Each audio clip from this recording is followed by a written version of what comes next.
Isang dating kaklase ni Davao City Mayor Rodrigo Duterte sa San Beda Law ang nagkwento kaugnay sa sinasabi ni Duterte na pagbaril niya raw sa dati niyang kamag-aral.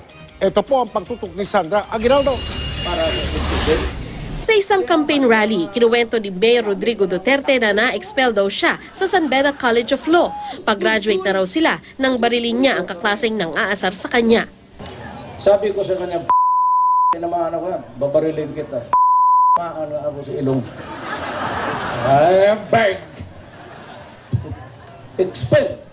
Dahil daw dito, hindi siya pinagmarcha sa graduation at na-expel pa. So, sabi ng nanay ko, bakit mo ako nililag? Sabi ko, ano mo? Expel ka pala, nakabaril ka. Bakit? Bakit hindi mo sinabi? Lumuhod talaga ako, sarap, umiyak ako, sabi ko, masuri talaga. Sabi ko, okay na lang na, total, abogado mo na ako. Para beripikahin ang sinabi ni Duterte, nagpunta kami sa San Beda College. Ipinakita sa amin ng College of Law ang record na nagsasabing hindi na-expel si Duterte at nakatapos ito ng law sa oras noong 1972. Ayon sa isang opisyal ng eskwelahan, hindi nga daw pinagmarcha si Duterte sa graduation dahil sa isang insidenteng may kaugnayan sa baril. Ang classmate na ni Duterte ang nagkwento sa amin ng detalye. Si retired labor arbiter Arthur Amansek, isa raw sa nakasaksi sa insidente sa pagitan ni na Duterte at kaklaseng si Octavio Goco na nooy naghaharutan daw. Itong si Digong and another classmate, Joy Goco, naghaharutan, bigla na lang may pumutok na baril.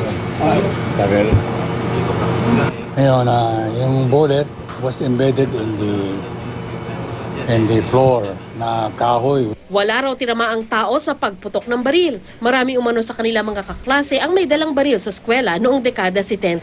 Hindi raw nakita ni Amansek kung sino talaga ang nagpaputok ng baril, pero isa sa napagsuspetsahan si Duterte.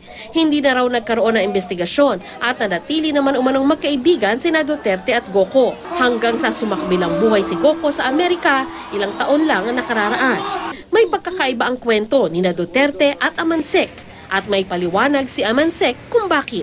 Minsan nag-joke lang siya. He exaggerates, he jokes.